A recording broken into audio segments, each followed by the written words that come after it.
بسم اللہ الرحمن الرحیم اعوذ باللہ من الشیطان الرجیم وأوحى ربك إلى النحل أن اتخذي من الجبال بيوتا ومن الشجر مما يعرشون۔ عزیز طلبہ کرام، سبق نمبر 138، سورہ نحل، آیت نمبر 68۔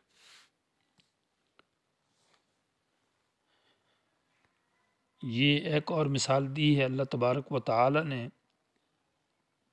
کہ اللہ تبارک و تعالی سنگ دل اور سخت دل والوں کو نرم کر دیتے ہیں، اور سنگ دلوں سے نرم دل والے اچھے انسان اللہ پیدا کرتا ہے۔ جیسے کہ پیچھے مثال دی تھی کہ اللہ تعالیٰ زمین کو پانی برسا کر خشک زمین کو تازہ کرتا ہے، اس طرح اللہ تعالیٰ دلوں کو بھی قرآن کے ذریعے منور اور تازہ کر دیتا ہے۔ جس طرح اللہ تبارک و تعالیٰ جانوروں سے گوبر اور خون کے درمیان میں صاف دودھ نکالتا ہے جو پینے میں بڑا خوشگوار ہے، تو اسی طرح اللہ تعالیٰ دلوں کے اندر ہدایت پیدا کرتا ہے، وہ اس پر بھی قادر ہے۔ جس طرح اللہ تبارک و تعالیٰ کھجور اور انگور جو کہ ٹھوس چیز ہے اس سے مختلف شربتیں اور مشروبات بناتا ہے، نکالتا ہے، تو اسی طرح انسان کے دل میں اللہ تبارک و تعالیٰ ہدایت کے چشمے جاری کرتا ہے۔ وَأَوْحَى رَبُّكَ سے ایک اور مثال پیش کی جا رہی ہے کہ اللہ تبارک و تعالیٰ سنگ دل انسان جو سخت ہو، جو نبی کا دشمن ہو، قرآن کا دشمن ہو، اللہ کا دشمن ہو، اللہ تعالیٰ اس کے دل کی ان دشمنیوں کو، ان سختیوں کو ختم کر دیتا ہے، بھلا دیتا ہے، اور اس کے دل کو موم بنا دیتا ہے۔ وہ جو میٹھی کڑوی زبان تھی اور بد اخلاق تھا، گالیاں دیتا تھا، اس کی زبان سے شہد جیسی میٹھی باتیں نکلتی ہیں اور محبتیں نکلتی ہیں۔ وَأَوْحَى رَبُّكَ إِلَى النَّحْلِ، اور الہام کیا تیرے رب نے مکھی کے دل کے اندر یہ بات ڈالی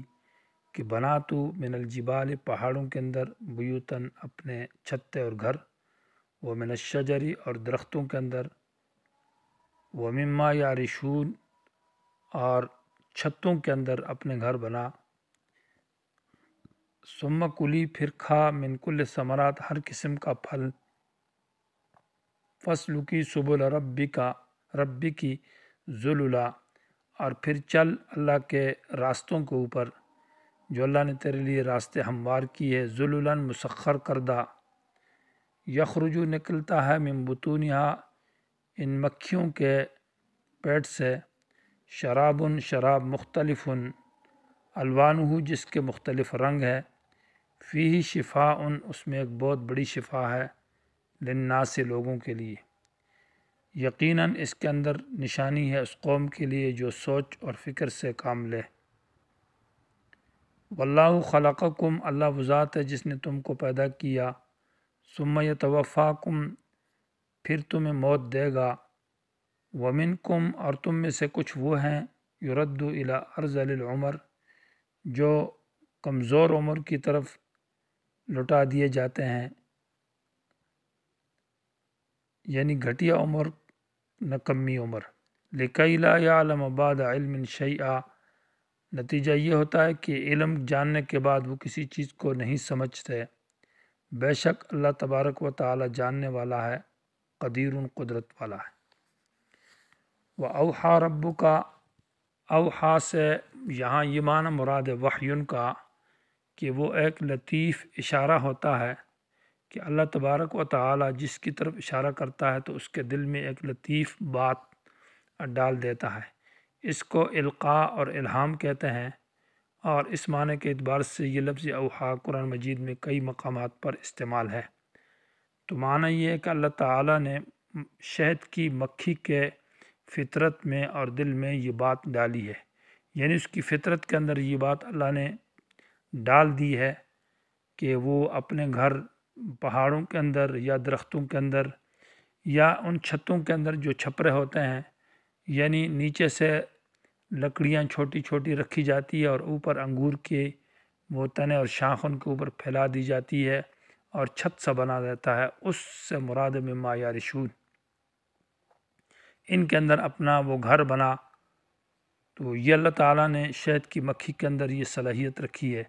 کہ وہ اپنا گھر بناتی ہے۔ اس کے اندر پھر یہ ہے کہ وہ جب گھر بناتی ہے تو اس میں کئی شکلیں ہیں۔ شکل مثلث ہے جس کے 3 خانے ہیں،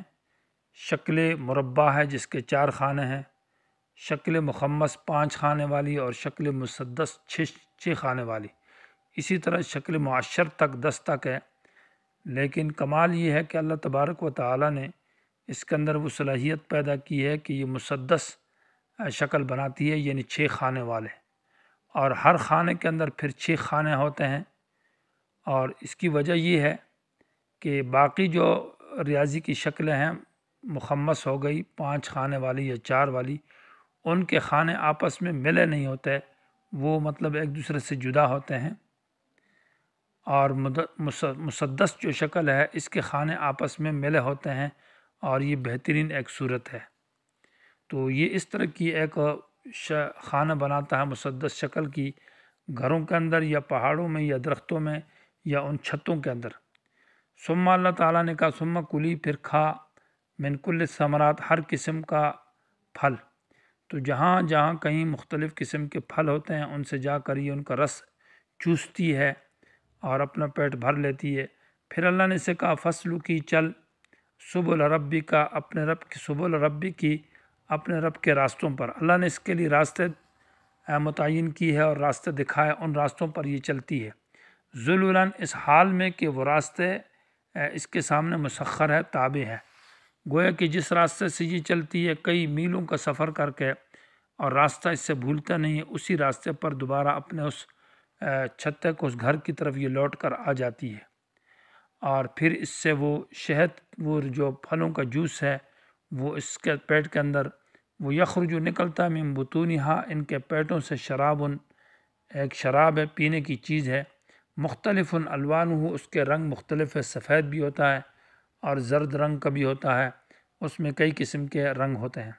فیہ، اس شہد کے اندر، شفاء، ایک خاص قسم کی شفا ہے، شفاء تنظیم للتعظیم ہے، اور یہ شفاء نکرہ سیاق اس بات میں واقع ہے۔ اس کا یہ معنی نہیں ہے کہ تحت النفی نہیں ہے کہ ہر قسم کی شفا ہے، بلکہ شفاء میں ایک قسم کی شفا ہے،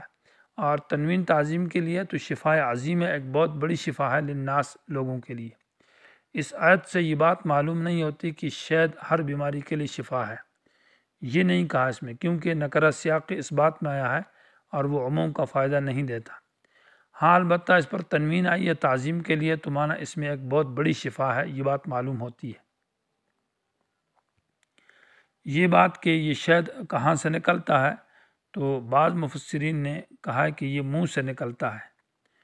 ارسطو جو بہت بڑا ایک فلسفی تھا،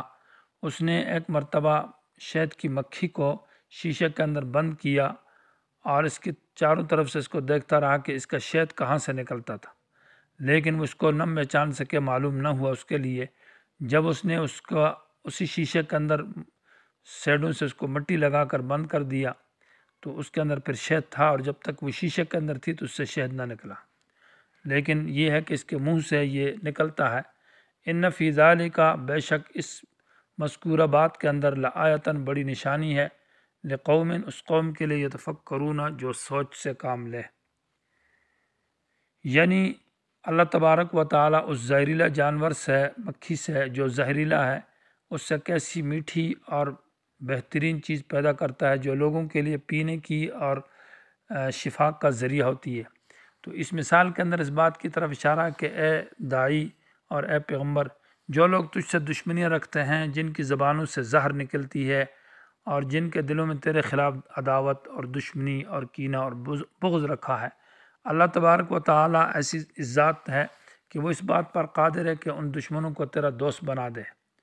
اور اس میں مختلف واقعات ہیں، صحابہ اکرام جو حضرت عمر رضی اللہ تعالیٰ نبی علیہ السلام کے قتل کے در پہ آئے تھے، دشمن تھے، خون کے پیاسے تھے، لیکن وہ پھر آپ کے عاشق بن گئے اور آپ پر ایمان لے آئے۔ اور اسی طرح ایک مشہور واقعہ ہے کہ جو سمامہ تھے، یمامہ کے سردار، وہ نبی علیہ الصلوۃ والسلام کے ساتھ بہت دشمنی رکھتے تھے کہ مجھے انسانوں میں سب سے بدتر آپ لگتے ہیں، آپ کا شہر اور آپ کا علاقہ۔ تو ایک مرتبہ وہ عمرہ کے لیے آ رہے تھے تو صحابہ اکرام نے ان کو گرفتار کر کے نبی علیہ السلام کے پاس لایا، اور آپ صلی اللہ علیہ وسلم نے کہا تھا کہ کاش یہ ثمامہ میرے قابو میں آ جاتا، تو اس کو مسجد نبوی کے ستون کے ساتھ باندھ دیا۔ صبح کا وقت تھا، نبی علیہ السلام ان کے پاس سے گزرے تو آپ صلی اللہ علیہ وسلم نے فرمایا کیا حال ہے؟ کہا کہ مجھے اگر آزاد کرتے ہو، مجھے اگر قتل کرتے ہو تو ایک خونی مجرم کو قتل کرو گے، اور اگر مجھے آزاد کرتے ہو